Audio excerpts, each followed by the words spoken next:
আমি এই প্রতিষ্ঠানে বিদায় জানাচ্ছি, প্রতিষ্ঠান আমাকে বিদায় জানাচ্ছি। যে মাদ্রাসায় প্রতিটি দেওয়াল, প্রতিটি কণা, প্রতিটি ঘরের সঙ্গে আমার সম্পর্ক গড়ে উঠেছিল, সেটা শুধু দায়িত্ব পালনের ছয় ছিল না, ছিল ভালোবাসার সম্পর্ক। জানি না আমি তোমাদের কতটা ভালোবেসেছি, কিন্তু এতটুকু জানি এই মাদ্রাসাকে, এর মাটি, এই ইটকে, আমার দায়িত্বকে আমি নিজের চেয়েও বেশি ভালোবেসেছি। দায়িত্বকে আমি কম ভালোবাসি। আমার মায়ের অসুস্থতা হোক, পারিবারিক অনুষ্ঠান হোক, দায়িত্বকে অগ্রাধিকার দিয়েছি। কারণ এই কাজকে আমি শুধু দায়িত্ব মনে করি নাই, আমি এটাকে একটা ইবাদত মনে করেছি। আমি আমার ইবাদতের মতো করে আমার দায়িত্বকে পালন করেছি। আল্লাহু আ'লাম, আল্লাহ এটা ভালো জানেন। হয়তো এই জন্য মাদ্রাসার ছাত্র, মাদ্রাসার উস্তাদ, ছাত্রদের অভিভাবক এবং এলাকাবাসী আমাকে এতটা ভালোবেসেছেন। মানুষকে আল্লাহ তাআলা শুধু ভালোবাসে, আল্লাহ তার আসমানের ফেরেশতাদেরকে বলে দেয় যে ফেরেশতারা আমি অমুক ব্যক্তিকে ভালোবাসি, তোমরাও তাকে ভালোবাসো। আসমানের ফেরেশতারা দুনিয়ার ফেরেশতাদেরকে বলে দেয় যে আল্লাহ তাআলা ভালোবাসে, আমরা আসমানের ফেরেশতারা অমুক ব্যক্তিকে ভালোবাসি, তোমরাও ভালোবাসতে থাকো। দুনিয়ার ফেরেশতারা দুনিয়ার মানুষের মধ্যে বলে দেয় যে আল্লাহ তাআলা তাকে ভালোবাসতেছেন, আসমানের ফেরেশতারা ভালোবাসতেছেন, আমরা জমিনের ফেরেশতারা ভালোবাসতেছি, তোমরা জমিনবাসীরাও তাকে ভালোবাসতে থাকো। সুবহানাল্লাহ। তো ভালোবাসা আসলে জোর করে মানুষের থেকে নেওয়া যায়। ভালোবাসা আল্লাহ তাআলা প্রদত্ত, আল্লাহ তাআলার পক্ষ থেকে এই ভালোবাসা আসে। তো সেই ভালোবাসা আমি যথেষ্ট পেয়েছি এখানে। মাদ্রাসার কর্তৃপক্ষের মধ্যে কমিটি, শিক্ষক, উস্তাদ, ছাত্রটাও মাদ্রাসার কর্তৃপক্ষ। এই মাদ্রাসা তো তোমাদের মাদ্রাসা, তাদের মাদ্রাসা, তোমাদের মাদ্রাসায় যে আমি এতদিন বলছি, কি বলছি, আমার আর বলবো না, আর বলবো কোনো দিন না। আমাদের মুন্সিগঞ্জ মাদ্রাসা আর বলবো শেষ। যেখানে যাব সেখানে আবার বলবো আমাদের এই মাদ্রাসা। কিন্তু ছাত্র যেখানে থাকুক বলবে আমাদের মুন্সিগঞ্জ মাদ্রাসায়, কি বলবে না? তোমরা সবাই মিলে আসবে আমাদের মাদ্রাসা, আমার অধিকার। এই জন্য মাদ্রাসা তোমাদের মাদ্রাসা। কমিটি আছে, কমিটি পরিবর্তন হয়, কমিটি দুনিয়া থেকে চলে যায়। শিক্ষক আছে, শিক্ষক পরিবর্তন হয়, দুনিয়া থেকে চলে যায়। কিন্তু ছাত্র ধারাবাহিকতা থেকে যায়। অতীতে ছিল, এখনো আছে। তোমরা চলে যাবা, আরো ছাত্র এসে কি আসবে না? আসবে। 10 বছর আগে যারা পড়ে গেছে তারাও তোমাদের ছাত্র ভাই, আরো 10 বছর পরে আসবে, ওরাও তোমাদের ছাত্র ভাই। ওরাও আপনার মুন্সিহাদের সন্তান। তারা মনে করো তোমরা এখানে আসে শিখছো, এখন বলবা যে আমি হুজুরের 10 বছর পরে বলবা আমি হুজুরের ছাত্র। কিন্তু 10 বছর পরে যে আসবে সে কি বলবে যে আমি আলী আজাদ সাহেব হুজুরের ছাত্র? এটা বলবে? আগামীকাল বছরে হুজুরে সে ভর্তি হবে, সে কি বলবে আমি আমার হুজুরের ছাত্র? বলবে না। এই জন্যই বললাম, বুঝে একটা কথাটা, এই জন্যই বললাম যে এই মাদ্রাসা হলো তোমাদের মাদ্রাসা, তোমাদের আমানত। এই মাদ্রাসায় আমানত রাখতে হবে। কিভাবে আমানত? ছাত্র দিয়ে আমানত রাখতে হবে, দোয়া দিয়ে আমানত রাখতে হবে। তোমাদের এলাকার মধ্যে মাদ্রাসা উস্তাদরা বিভিন্ন সময় যাবে, তাদেরকে যেভাবে সহযোগিতা করা, হয়তো তার কাছে যায় হুজুর আমার বাড়ি থেকে আসেন, বসেন, একদিন পানি পাশ করে দিলাম, হুজুর কি জন্য আসছেন, কি সহযোগিতা করতে পারি, কি খেদমত করতে পারি, কথা বুঝলেন? মনে করে এই হুজুর এক সময় থাকবে না, 20 বছর পরে, 30 বছর পরে নতুন আবার শিক্ষক থাকবে না। তোমাদের তখন হয়তো দেখা যায় বয়স করে 50, 60, 4 জন যাও, তোমরা বেঁচে আসো, শুনছো যে অমুক হুজুর মুন্সিরহাট মাদ্রাসা থেকে আসছে। আমি তো মুন্সিরহাট মাদ্রাসায় পড়ছি, তাহলে হুজুরকে আমাকে সম্মান করতে হবে, কারণ ওই হুজুর তো মুন্সিরহাট মাদ্রাসা থেকে আসছে। আমার এলাকা থেকে যদি একটা মানুষ যদি এখানে যদি আসে, আমি যদি জানি যে এটা এলাকা, আমি ওকে কি ভালোবাসবো না? এলাকার টানে আমাকে ভালোবাসবো না? বাসবো। এবং মুন্সিরহাট মাদ্রাসা যদি আজ থেকে 40 বছর পরে যদি একটা শিক্ষক যদি নতুন এসে তোমার এলাকায় গেছে, যখন শুনছে মুন্সিরহাট মাদ্রাসার থেকে আমি আসছি, আমি মুন্সিরহাট মাদ্রাসা বুঝে একসময় পড়ছি, যেমন কিছু ছাত্র আছে যারা একসময় পড়ছে আমি জানি না, অনেক সময় পরে বছর আমি মুন্সিরহাট মাদ্রাসা একসময় পড়ছি আপনি আসার আগে। এই যে একটা উস্তাদ ছাত্রের সম্পর্ক কখন হয়, তখন মুন্সিরহাটের পরিচয় দিতে হবে, একটা ভালোবাসার টান আসে। তো যাই হোক, সেই টানটা তোমরা ইনশাআল্লাহ রাখবাই মাদ্রাসার প্রতি, উস্তাদদের প্রতি। আর যে ভালোবাসা, মানুষ কথায় আছে কান্না আসবে, এটাই স্বাভাবিক, নিজেরও আসবে অন্যেরও আসবে। এই জন্য বলে এমন জীবন করিবে গঠন, মরণে হাসিবে তুমি কাঁদিবে ভুবন। এমনটা জীবন একটা গঠন করতে হবে যাতে মানুষ যেন কাঁদে। জন্মের মুহূর্তে আমরা কাঁদি আর আশেপাশে সবাই হাসে, ঠিক না? একটা মানুষ জন্মগ্রহণ করলে সবাই কাঁদবে, আশেপাশে সবাই হাসে খুশিতে। আল্লাহর প্রিয় বান্দা হতে চাইলে এমন জীবন করতে হয় যেন মৃত্যুর সময় আমরা হাসি মুখে বিদায় নিতে পারি। আর আমাদের চলে যাওয়া দেখে কাঁদে এই ভুবন। আজকে এমন একটি সময়, এমন একটি মুহূর্ত যেটা আমি ভাবিনি, 10 বছর আগে আমি ভাবিনি যে আজকের এই মুহূর্তে আমার আসবে, এত তাড়াতাড়ি যে আসবে এটা আমার জীবনে জানা ছিল না, যেটা আসছে। সেই শেষ কখনো আনন্দের হয়, কখনো কান্নার হয়, যেটা হোক না কেন সেটাকে আলিঙ্গন করে নিতে হয়। আজ আমি দাঁড়িয়ে আছি তোমাদের সামনে একটি শেষবারের মতো কিছু বলার অনুভূতি নিয়ে। হয়তো আমার কণ্ঠে আর কখনো এই কথাগুলো উঠবে না, যে কথাগুলি আজকে আমার উঠতে বা উঠেছে আর কোনোদিন উঠবে না। এই মঞ্চ, এই জায়গা, এই পরিবেশ আজকে আমার শেষ হয়ে যাচ্ছে। মঞ্চ তৈরি হবে, কিন্তু আমি এখানে থাকবো না, তোমাদের নাম পাবো না যেখানে আমি থাকবো। এটা আল্লাহ তাআলার অনেক প্রশংসা যে দীর্ঘদিন পর্যন্ত আল্লাহ তাআলা রাখছেন। আলহামদুলিল্লাহ রাব্বিল আলামিন। এটা আল্লাহ তাআলার অশেষ বড় একটা নিয়ামত। তো সর্বপ্রথম আমি আল্লাহ তাআলার কাছে শুকরিয়া আদায় করছি যে 10.5 বছর এই মাদ্রাসার খেদমতের সুযোগ দিয়েছেন।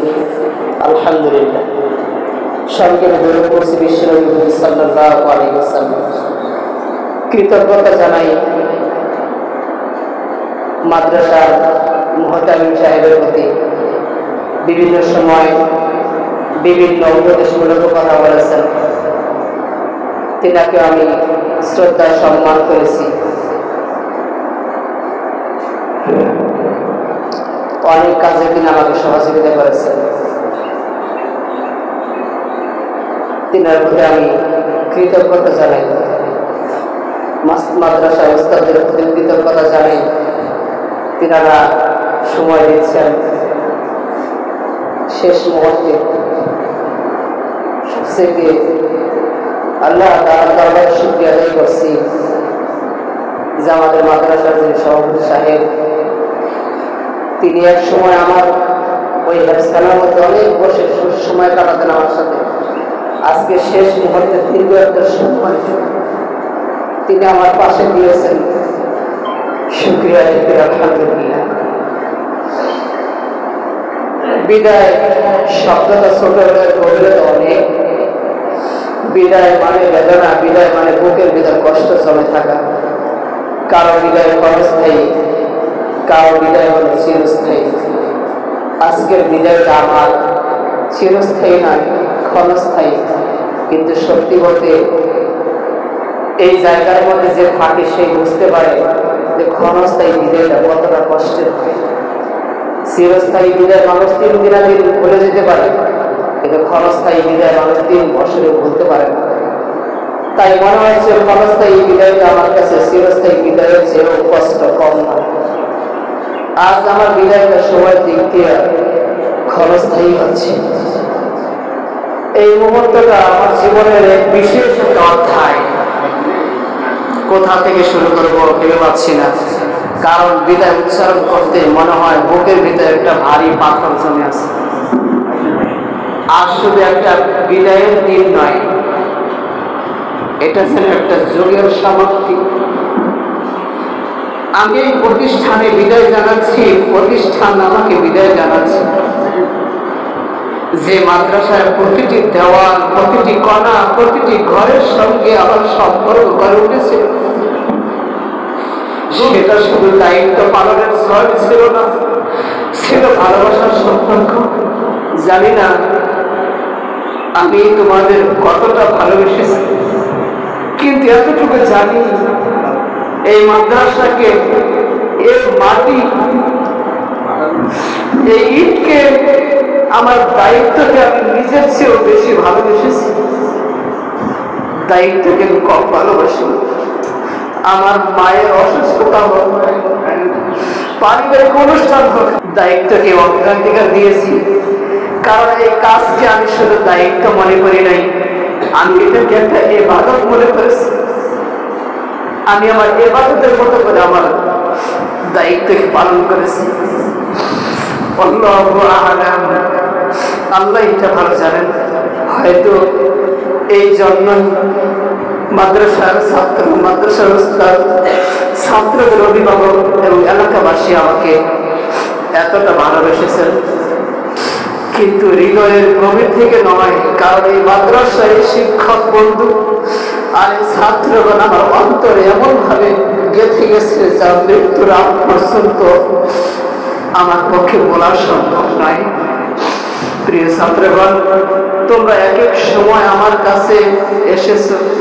কেউ কোরআন শিখেছো, কেউ তাজবিদ, কেউ মাসলা মাসাইল, কেউ মাসনুন দোয়া, কেউ আদব, আখলাক, আমল।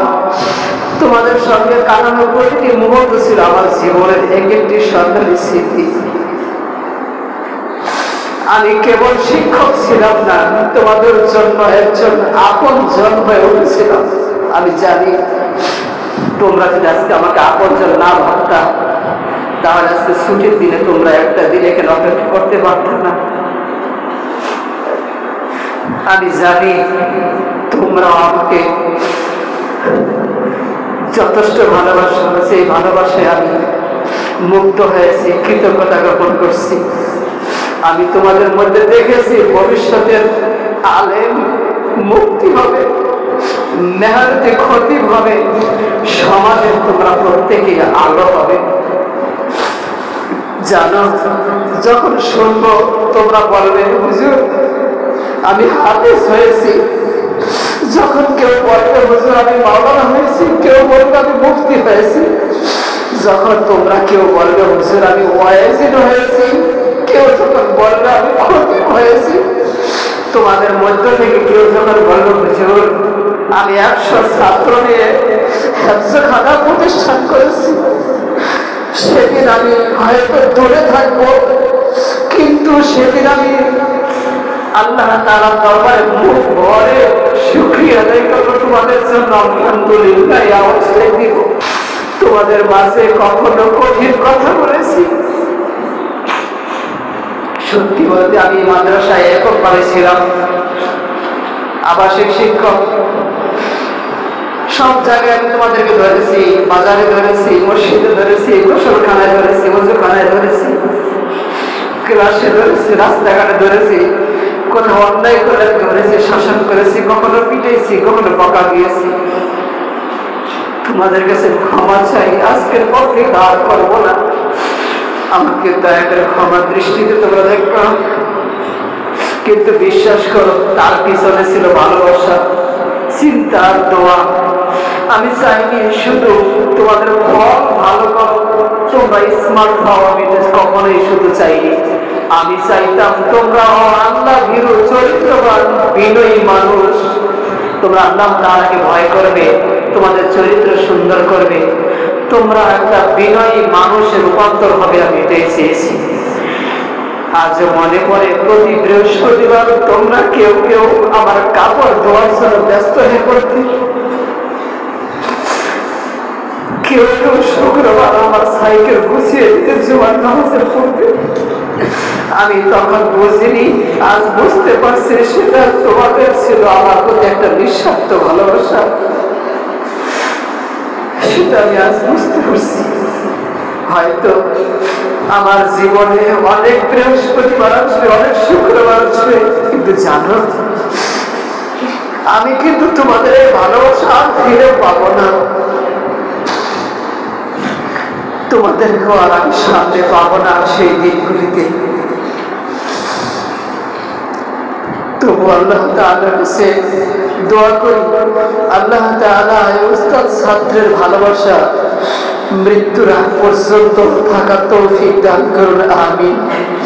সম্মানিত মাদ্রাসার মুহতামিম সাহেব ও সহকর্মীবৃন্দ, আমরা একসঙ্গে কাজ করেছি, কষ্ট করেছি, আমরা মাদ্রাসায় স্বপ্ন দেখেছি, অনেক মিটিং, অনেক রাত জাগা আমাদের হয়েছে, অনেক হাসি কান্না আমাদের মাঝে হয়েছে, রাগ অভিমান আমাদের মাঝে হয়েছে।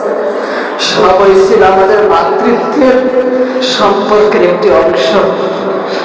আমার কোনো কথায় বা আচরণে যদি আপনাদের মনে কষ্ট দিয়ে থাকি, আমি আন্তরিকভাবে ক্ষমা প্রার্থী, বিদায় প্রার্থী, আপনারা আমাকে ক্ষমা করে দেবেন। আর কোনদিন এরকমটা হয়তো বা সম্মুখীন হতে হবে না, যেখানে আমাদের রাজ্জাবা হবে, যেখানে আমাদের মান অভিমান হবে। আমার উস্তাদ ও মুরব্বী হযরত মাওলানা আহমদুল্লাহ সাহেব দামাত বরকাতুহু এর কাছে করজোরে ক্ষমা চাই, হুজুর আমি হয়তো আপনার অনুমতি ছাড়া কিছু সিদ্ধান্ত নিয়েছি, দয়া করে আমাকে মাফ করে দিন। সম্মানিত কর্তৃপক্ষ, আপনাদের মাধ্যমে আমি দ্বীনের খেদমত নিজেকে নিয়োজিত করতে পেরেছি। এই আস্থা ও সুযোগ সহানুভূতির জন্য আমি কৃতজ্ঞতা জ্ঞাপন করছি। আল্লাহ যেন এই মাদ্রাসার অগ্রগতি অব্যাহত রাখেন, আমিন। প্রিয় ছাত্রগণ, তোমরা হয়তো এখনো বুঝতে পারো না একজন ছাত্রের সালাম, একটু আন্তরিকতা একজন শিক্ষকের জন্য কত বড় পাওয়া। একদিন যখন তোমরা শিক্ষক হবে তখন বুঝবে একজন ছাত্র ভালো হয়ে গেলে শিক্ষক যেন একটা বিজয়ী সেনা নায়কে রূপান্তরিত হয়ে যায়। দোয়া করছি, হে আল্লাহ এদেরকে আমলদান আলেম বানান, সত্যিকারের দায়ী বানান, সমাজের আলো ইসলামের সৌন্দর্য বানান। আমার বিদায় শুধু একটি আনুষ্ঠানিকতা, আমি যাচ্ছি, কিন্তু আমার দোয়া ও ভালোবাসা এখানে রেখে যাচ্ছি। এই দেওয়াল, এই দরজা, এই পাতা সব কিছুতে আমার স্মৃতি ছড়িয়ে থাকবে ইনশাআল্লাহ। চলে যাচ্ছি, নয়নে জল বুকে রেখে শত স্মৃতি, ভুল ভ্রান্তি করে থাকি দিও না গতি। হৃদয়ে ছিলে তোমরা সকল, ছিলে চলার শক্তি। আজকে শুধু বিরতি করি, দোয়া রেখো অক্লান্ত ভক্তি। মুন্সিরহাট হাবিবিয়া এই মাদ্রাসা আমার আত্মার খনি, এই চৌকাঠে রেখে যাচ্ছি জীবনের সোনালী কথা গণি। আল্লাহ যদি দেন তৌফিক, মিলন হবে জান্নাতে। আজ বিদায় নিচ্ছি কাঁদতে কাঁদতে, দোয়া সুগন্ধ হতে। আমার নামটি রেখো দোয়ার পাতায়, হাফেজ সানি হায়দারকে যেন থাকে তোমাদের ভালোবাসার ছায়ায়। এই বলে আমি আমার উপদেশমূলক কথা, বিদায়ী কিছু কথা তোমাদের কাছে স্মৃতির পাতায় রেখে যাচ্ছি। এই বলে আমি আমার সংক্ষিপ্ত কথাগুলি ক্ষমা এবং তোমাদের কাছে শেষ করছি। আসসালামু আলাইকুম।